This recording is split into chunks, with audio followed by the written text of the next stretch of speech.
same way that the Fauci and the Birx narrative and the Bill Gates narrative is shitting the bed, okay? Xi in China is losing his power, or seemingly losing the effectiveness of the control he had over his people, who are seemingly no longer buying it. And so there's going to be maybe some jockeying to change things up, to change up how power works over there. Will it involve actual freedom of information? Will the Chinese people be able to get an internet that has not been restricted for content? When they turn it on, they're going to look at what happened in Tiananmen Square. And they're going to know their people didn't even cover it all. They're going to see how our media covered it. And then they're going to look at now. And they're going to look at our media, the same media that covered this obvious massacre that was held back from them. And they're going to see that this media is talking exactly like the old guard that they had there in China. And they are going to realize their human freedom and overthrow this communist dictatorship. And what they're going to experience when they come online is going to be the obvious pro-Xi Jinping media that we have here in the country. They're ineffective blue check lemmings and a bunch of fucking scolds and Karens telling people how to talk. And they're going to watch real Americans waving real flags, celebrating real freedom, understanding that one nation under God, with equality, liberty and justice for all. Again, not the equitable world, but the equal, that we are here as United States citizens under God. And they're going to experience that. And that's going to be a red pill no one's going to stop. Because if you think that, you know, it's going to take at least, if it took 40 years for them to get the narrative, then we've got probably 10 more years left here. And then the next group of people who grew up watching this are going to come up with something, you know, better, or what's going to get eyes on, or more obvious, or whatever the next absurd thing is. But what is going to remain in the truth and the power and all of this is that you should exist on the internet with the same confidence that you can walk into a fucking venue, because that's just what you do. That you don't have a fucking mask because who fucking says you have to? Okay, do I have an option of not going here? Fine, then I won't go there. I'll have shit delivered to my house. How about that? That's an option for me. And that's it. And so then the next point of this, you're going to see, not only are you going to see the country open up, it's going to be 1,000,000 degrees this summer.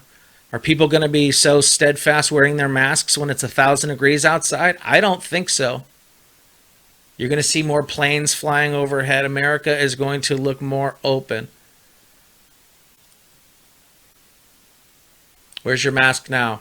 Oh, now it's fine because you're hot and fucking you're uncomfortable? Okay, good. Any airline that demands that they take your temperature or you wear a mask, you don't fly. You drive. Drive in your car and go. It might take you a little bit more time. It might cost you a little bit more money.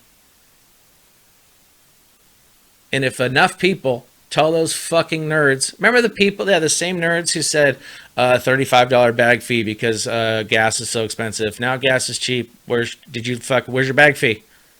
Now I have a temperature fee. I have a fucking sit in a paper suit fee. Again, they need customers. And without customers, what are they? Delivering empty boxes for fucking Amazon. And that's it. That's not the business that was built to be in. So America is going to go back to normal. Because the new normal is never going to happen. It's plain as day. Okay? Confidently, in the same way that you confidently are alive right now. You confidently accept what's happening around you. The sights, the sounds, the smells. And when someone's telling you to do something, you don't even have to listen. It's your right not to listen. Civil disobedience is your right. Being a conscientious objector is your right. And we should exercise our rights.